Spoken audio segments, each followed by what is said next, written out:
నమస్కారం, welcome to ASC news. విద్యుత్ శాఖ మంత్రి గొట్టిపాటి రవికుమార్ మంగళవారం కాకినాడ జిల్లాలో పర్యటించారు. పెద్దాపురం నియోజకవర్గం సామర్లకోటలో నిర్మించిన నూతన ఐసీడీఎస్ భవనాన్ని స్థానిక శాసనసభ్యులతో కలిసి మంత్రి రవికుమార్ ప్రారంభించారు. అలాగే 29 ఎకరాల్లో సుమారు 13 కోట్లతో నూతన ఎంఎస్ఎంఈ పార్కు నిర్మాణ పనులకు మంత్రి రవికుమార్ భూమి పూజ చేశారు.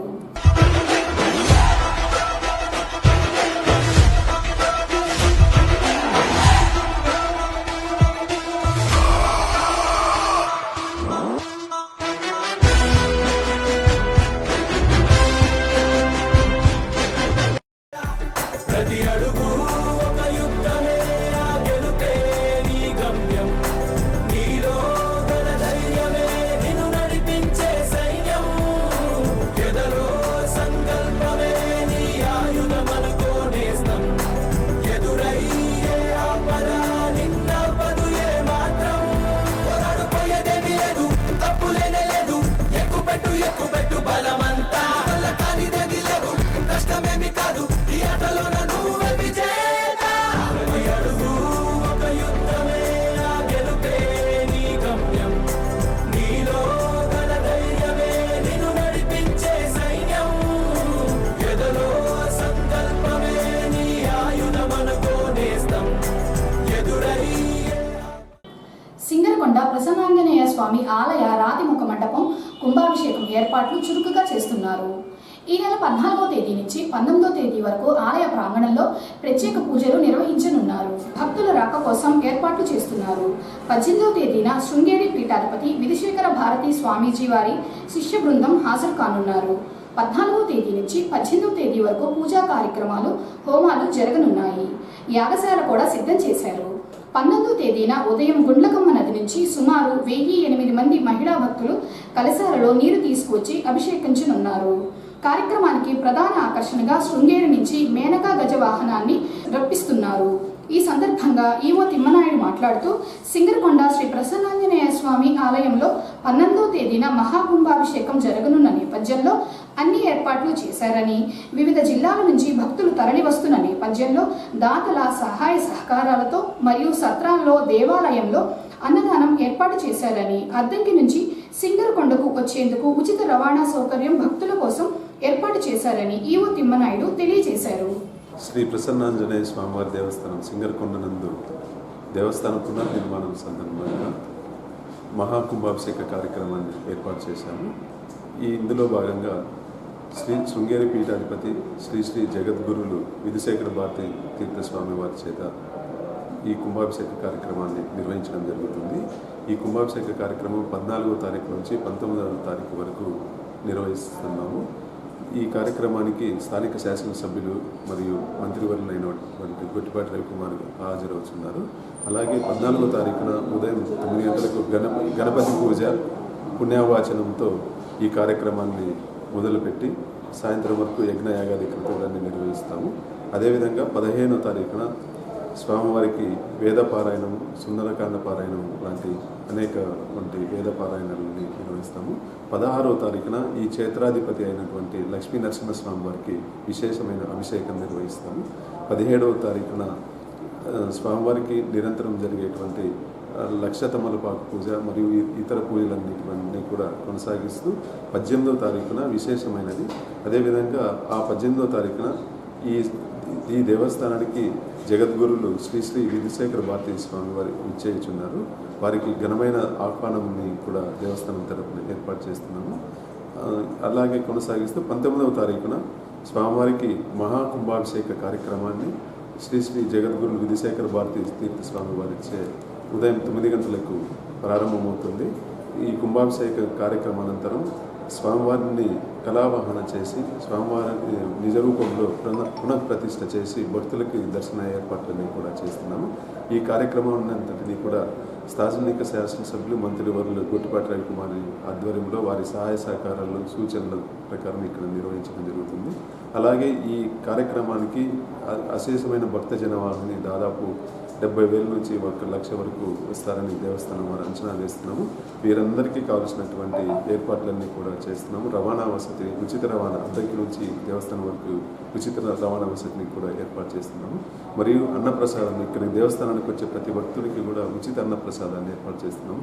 దాదాపు 50,000 మందికి అన్నప్రసాదం ఏర్పాటు చేస్తున్నాం. ఇక్కడ కొన్ని కుల సంఘాల వారి సహకారంతోనూ మరియు దేవస్థానం తరఫున కూడా అన్న సంతర్పణ జరుగుతుంది. వచ్చే ప్రతి భక్తుడికి కూడా ఉచిత ప్రసాదాన్ని మరియు మంచినీరు, మజ్జిగ వారికి కావాల్సినటువంటి అన్ని ఏర్పాటు చేస్తూ చలవ పందిళ్ళు కూడా ఇప్పుడు చాలా తీవ్రమైన ఎండలు ఉండడంతో చలవ పందిళ్ళు కూడా ఏర్పాటు చేస్తున్నాం. మరియు స్వామివారి జగద్గురులు యొక్క ఉపన్యాసం కొరకు కూడా ఒక స్టేజ్ని ఏర్పాటు చేసి స్వామివారి చేత ఆ రోజు 19వ తారీఖున ప్రవచనాలు కూడా ఉంటాయి. మరియు ఈ 14 నుంచి 19వ తారీఖు వరకు ప్రతిరోజు కూడా సాంస్కృతిక కార్యక్రమాలను ఏర్పాటు చేసి దేశంలోనే పేరెన్నికగలిగినటువంటి సాంస్కృతిక కళాకారులచే అన్ని కార్యక్రమాలని కూడా ఏర్పాటు చేశారు. 19వ తారీఖున జరిగేటువంటి మహాకుంభాభిషేకంలో భాగంగా దేశంలోనే పేరెన్నికగంటూ ఉన్నట్టే 5 నదుల నుంచి నీరు సేకరించాము. అదేవిధంగా మహాసముద్రాలైన హిందూ, అరేబియా, బంగాళాఖాతం నుంచి కూడా నీరు సేకరించి స్వామివారికి కలశాభిషేకం చేస్తున్నాము. ఇందులో భాగంగా స్థానిక నది అయినటువంటి గుండ్లకమ్మ నది నుంచి కూడా గజవాహనం తోడుగా దాదాపు 1500 మంది మహిళా భక్తుల చేత కలశాలతో నీరుని సేకరించి ఒక శోభాయాత్రని అద్దంకి పట్టణం నుండి సింగరకొండ దేవస్థానం వరకు ఏర్పాటు చేశాము. ఈ సదవకాశాన్ని మహిళా భక్తులందరూ ఉపయోగించుకొని ఆ కలశయాత్రలో పాల్గొనాల్సిందిగా కోరుచున్నాను.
స్వామివారి నిత్య అన్నదానానికి విరాళాలండి. మీ శక్తి కూడా ఎంతైనవచ్చు. శ్రీ ప్రసన్నాంజనేయ స్వామి వారి దేవస్థానంలో ప్రతిరోజు వారు నిత్య అన్న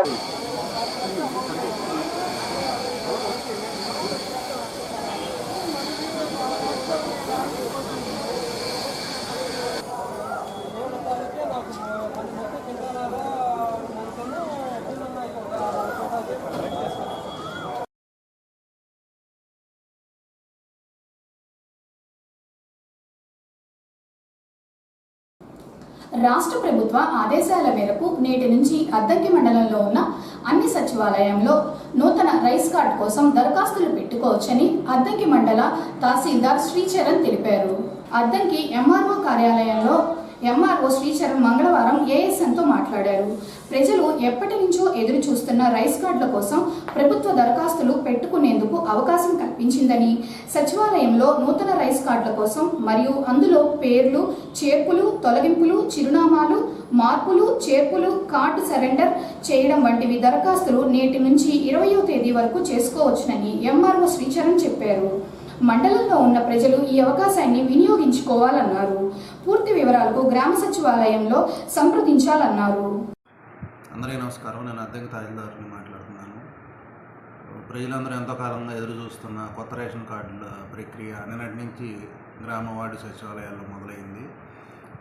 ఇప్పటి వరకు ఎవరికైనా రేషన్ కార్డు లేకుండా అర్హత కలిగి ఉన్న వాళ్ళు ఎవరైనా కానీ గ్రామ సచివాలయంలో లేదా వార్డు సచివాలయంలో వెంటనే దరఖాస్తు చేసుకోవచ్చు. అదేవిధంగా ఏమన్నా కొత్తగా మెంబర్స్ని కలుపుకోవాలన్నా, డిలీట్ చేయాలన్నా, కార్డు వేరే రాష్ట్రాల్లో ఉండే వాళ్ళకి కార్డు ఇక్కడ ఉండటం వల్ల అక్కడ కార్డు కొత్తది రాక ఇబ్బంది పడుతూ ఉంటారు.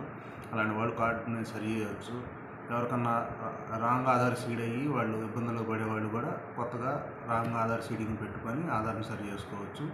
ఇలా మనకి మొత్తం 8 రకాల ఆప్షన్స్ అనేవి గ్రామవార్డు సచివాలయాల్లో కల్పించడం జరిగింది. కావున ఈ సౌకర్యాన్ని ప్రజలందరూ వినియోగించుకొని సింగరకొండ శ్రీ ప్రసన్నాంజనేయ స్వామి దేవస్థాన ఆవరణలో మేదరమెట్ల శంకర్రెడ్డి కుటుంబ సభ్యులు నూతనంగా ధ్వజస్తంభం చేయించగా ఈ నెల 19వ తేదీన ప్రతిష్ఠ చేయనున్న తరుణంలో మంగళవారం అద్దంకి పట్టణంలోని నంబూరివారిపాలెం నుంచి జీవధ్వజం అద్దంకి పట్టణ పురవీధుల్లో ఊరేగింపుగా బయలుదేరి సింగరకొండ ప్రసన్నాంజనేయ స్వామి ఆలయానికి చేరుకున్నారు.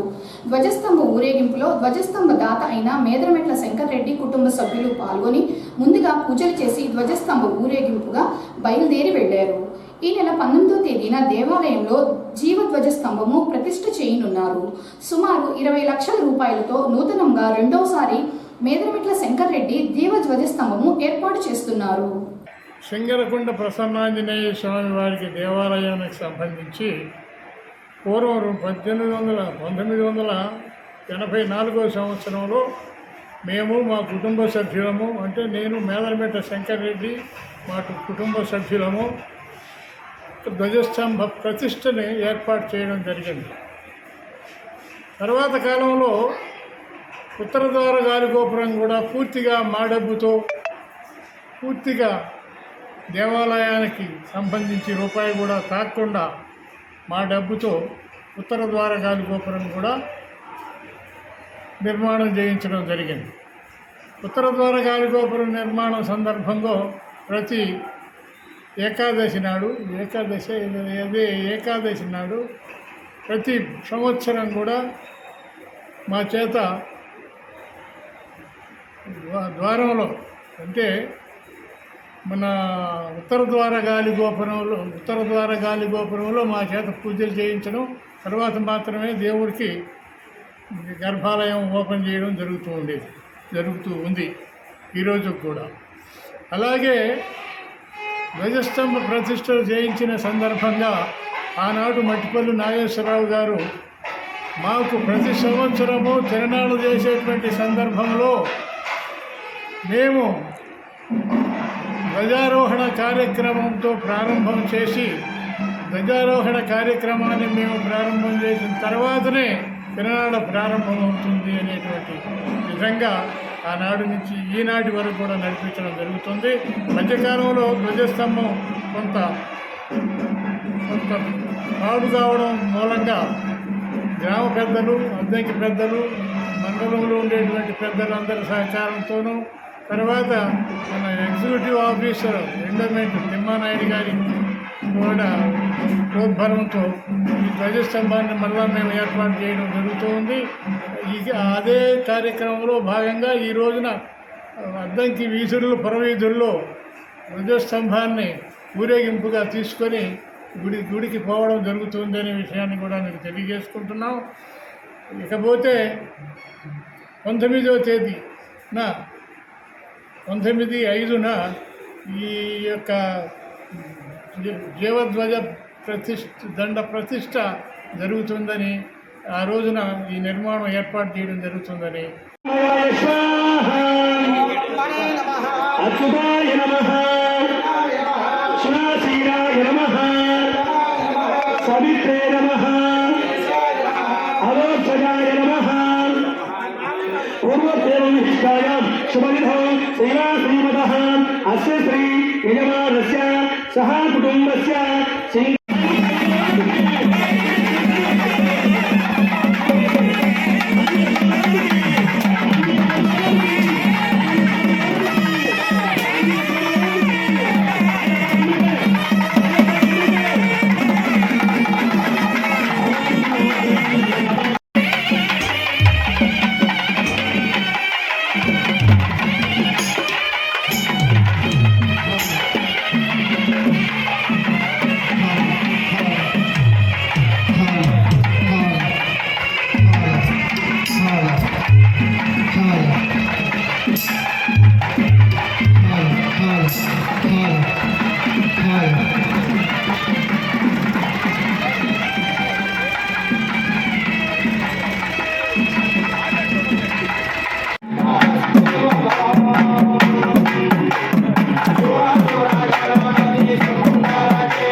అద్దంకి పట్టణంలోని పాతదామావారిపాలెంలో వేంచేసి ఉన్న శ్రీ లక్ష్మీనరసింహస్వామి దేవస్థానం నగరోత్సవ కార్యక్రమం సోమవారం రాత్రి వైభవంగా జరిగింది.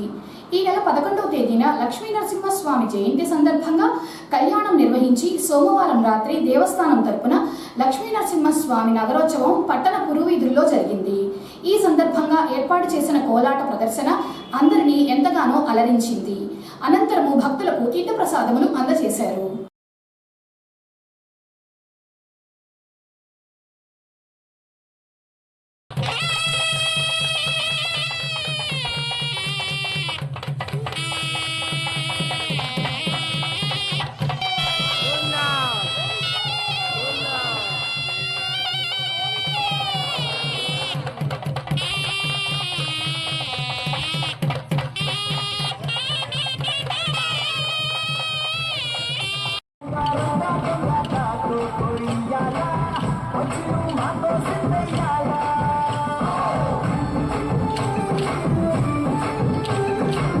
మందిరం కట్టిందయ్యా నీకి వేళ మంచి చెయ్యాలో చాలా చాలా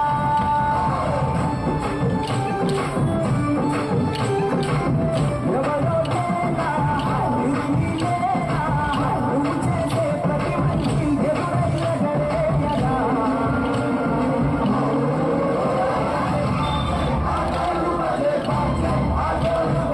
రారావయ్య నరసింహ స్వామి రామ సక్కాని పూజలందవే రారావయ్య నరసింహ స్వామి రారావయ్య నరసింహ స్వామి రామ సక్కాని పూజలందవే రారావయ్య నరసింహ స్వామి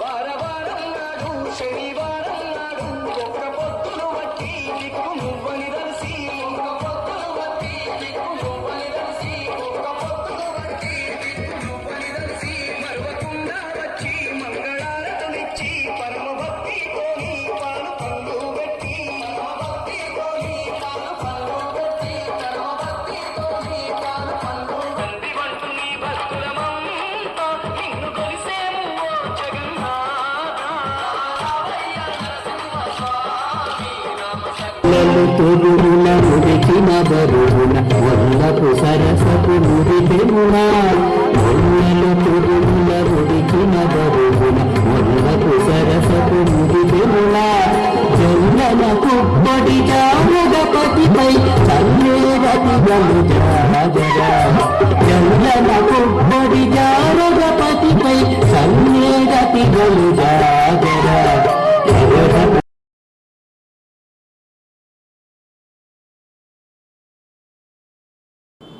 సింగరకొండ శ్రీ ప్రసన్నాంజనేయ స్వామి ఆలయ రాతిముఖ మండపానికి కొలసపాడు మండలం రావినూతల గ్రామానికి చెందిన గొట్టిపాటి సురేష్ బాబు, హేమంత్ 1,108 రూపాయల విరాళములు, అలాగే నెల్లూరు జిల్లాకు చెందిన పుచ్చలపల్లి పవన్ కుమార్ రెడ్డి దంపతులు రాతిముఖ మండపం నిర్మాణానికి 111,116 రూపాయలు చెక్కుల రూపంలో మంగళవారం ఈవో తిమ్మనాయుడుకు అందజేశారు.